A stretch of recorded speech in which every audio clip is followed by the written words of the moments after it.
भक्तों, अधिक मास में हनुमान जी की कथा और आरती सुनना बहुत शुभ माना जाता है। जो भक्त हनुमान जी की कथा आरती सुनते हैं उनकी सारे संकट दूर हो जाते हैं और हनुमान जी अपना कृपा हमेशा अपना भक्तों पर बनाए रखते हैं। तो भक्तों, आइए आज सुनते हैं मंगलवार की व्रत कथा। प्राचीन समय की बात है। किसी नगर में एक ब्राह्मण चंपित रहते थे। उनका कोई संतान ना होने के कारण वो बेहद दुखी रहते थे। हर मंगलवार ब्राह्मण वन में हनुमान जी की पूजा करने जाता था। वह पूजा करके बजरंगबली से एक ही पुत्र की कामना करता था। उसकी पत्नी भी पुत्र की प्राप्ति के लिए मंगलवार का वो व्रत श्रद्धा भाव से करती थी। वह मंगलवार के दिन व्रत के अंत में हनुमान जी को वो भोग लगा कर ही भोजन करती थी।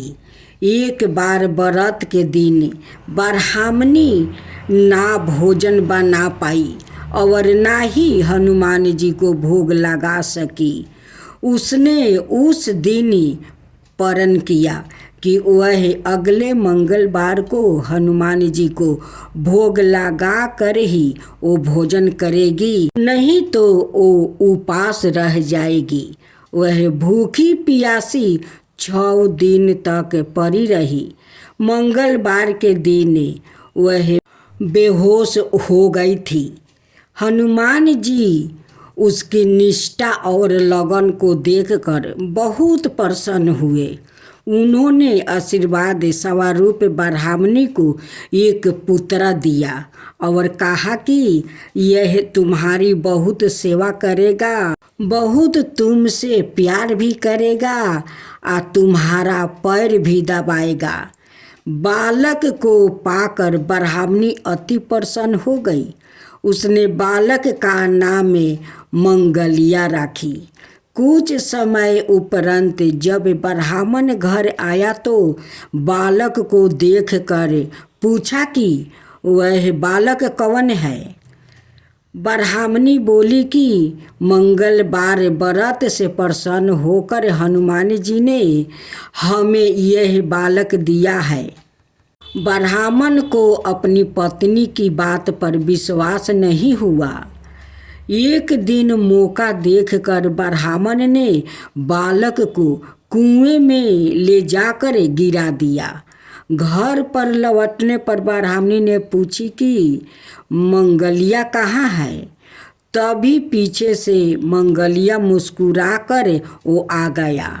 उसे वापस देखकर ब्राह्मण आश्चर्यचकित रह गया।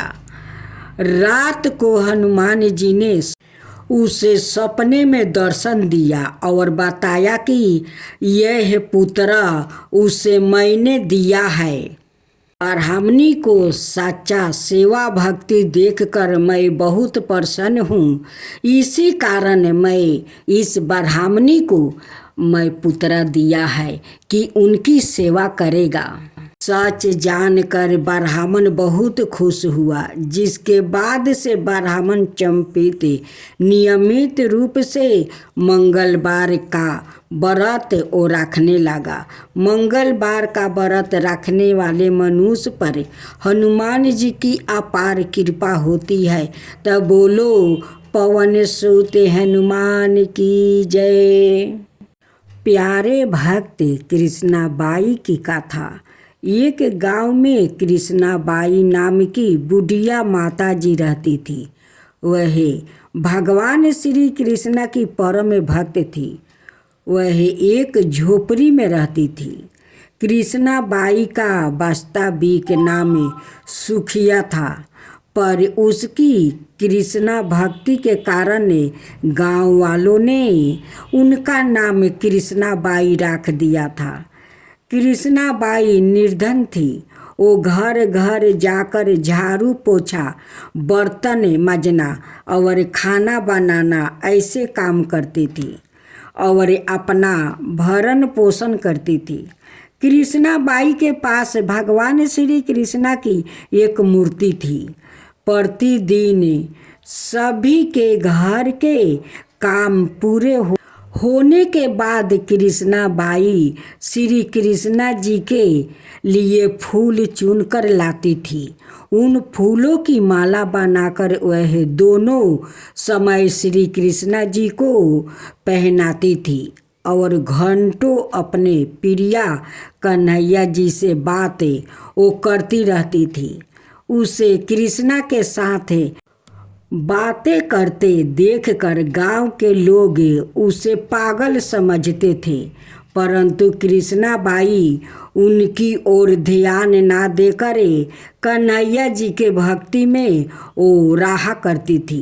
एक रात श्री कृष्णा जी ने अपनी भक्त कृष्णा बाई से कहा कि कल बहुत बड़ा प्रलय आने वाला है, पूरा गांव पानी में डूबने वाला है। तुम यह गांव छोड़कर दूसरे गांव चली जाओ। अब क्या प्रभु का आदेश था।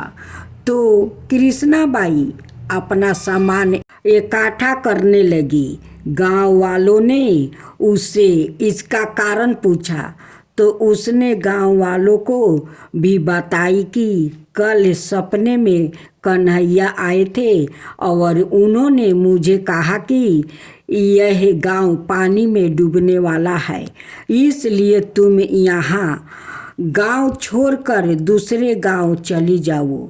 कृष्णा बाई की यह बात सुनकर सभी लोग उस पर हंसने लगे। जो भी वह बात सुनता था वह हंस पड़ता था। सभी ने उसे बताया कि इस बात को भूल जाओ और अपने काम में लग जाओ।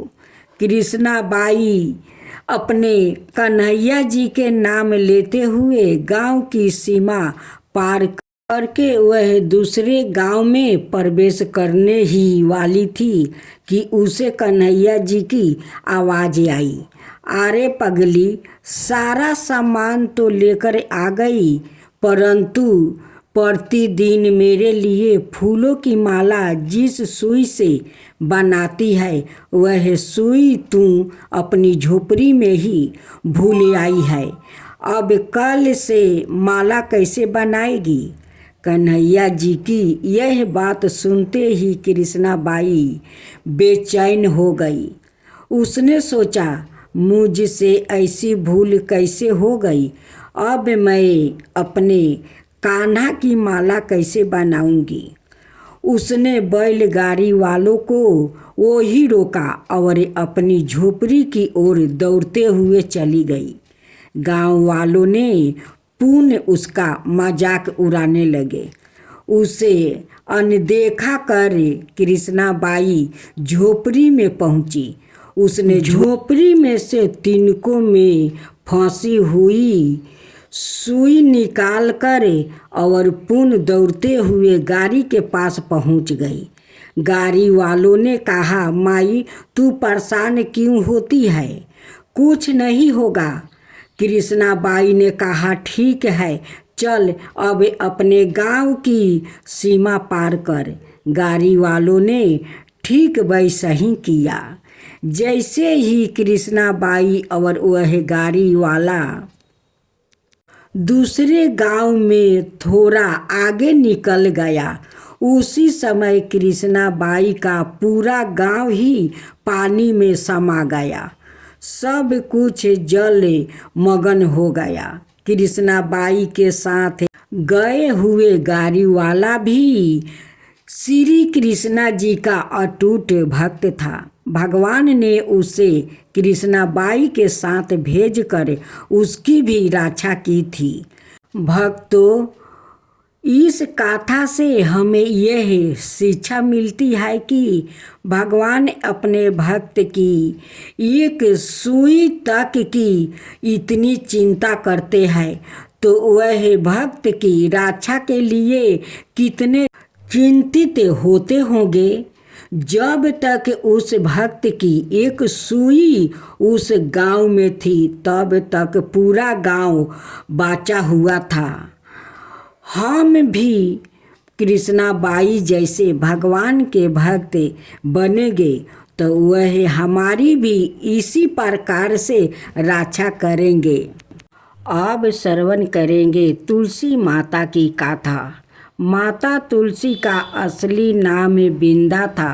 उनका जन्म राक्षस कुल में हुआ था, लेकिन वह श्री हरि विष्णु की परम भक्त थी। बिंदा जब बड़ी हुई तो उनका विवाह जलंधर नाम का असुर से करवा दिया गया था। बिंदा भगवान विष्णु की परम भक्त तो थी ही, साथ ही वह पतिव्रता स्त्री भी थी।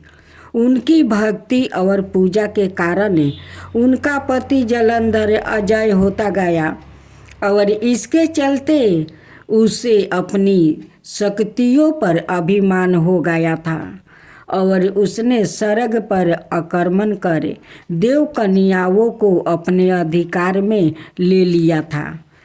इससे क्रोधित होकर सभी ने देव भगवान श्री हरि विष्णु की शरण में गया था और जलंधर के आतंक का अंत करने की प्रार्थना की। परंतु जलंधर का अंत करने के लिए सबसे पहले उसकी पत्नी बिंदा का सतीव्रता भंग करना आवश्यक था। भगवान विष्णु ने अपनी माया से जलंधर का रूप धारण कर बिंदा के पतिव्रता धर्म को नष्ट कर दिया और इसके परिणाम स्वरूप जलंधर की शक्ति छीन हो गई और वह युद्ध में मारा गया। लेकिन जब बिंदा को श्री हरि के छल का पता चला तो उन्होंने भगवान विष्णु से कहती है, हे नाथ, मैंने आजीवन आपकी आराधना की है, आपने मेरे साथ ऐसा कृत्य कैसे किया? इस प्रश्न का कोई उत्तर श्री हरि नहीं दे पाया और तब बिंदा ने भगवान विष्णु से कहती है कि आपने मेरे साथ एक पाषाण की तरह व्यवहार किया है प्रभु। मैं आपको श्राप देती हूँ कि आप पाषाण बन जाए। यह कहते ही भगवान श्री हरि पत्थर समान हो गया और सृष्टि का संतुलन बिगड़ने लगा। तब देवताओं ने बिंदा से प्रार्थना की, हे बिंदा, वो अपना श्राप वह वापस ले लो। भगवान विष्णु भी बिंदा के साथ हुए छल से बहुत लज्जित थे और अंत में उन्होंने भगवान विष्णु को वो क्षमा कर दिया और भगवान विष्णु को श्राप से मुक्ति कर जलंधर के साथ सती हो गई। बिंदा की राख से एक पौधा निकला जिसे श्री हरि विष्णु ने तुलसी नाम दिया और वरदान दिया कि हे तुलसी, तुम्हारे बिना मैं किसी भी प्रसाद को ग्रहण नहीं करूँगा। मेरे शालिग्राम रूप से तुलसी का विवाह होगा और कालांतर में लोग इसे तिथि को तुलसी विवाह करेंगे। इन्हें सुख और सौभाग्य की प्राप्ति होगी।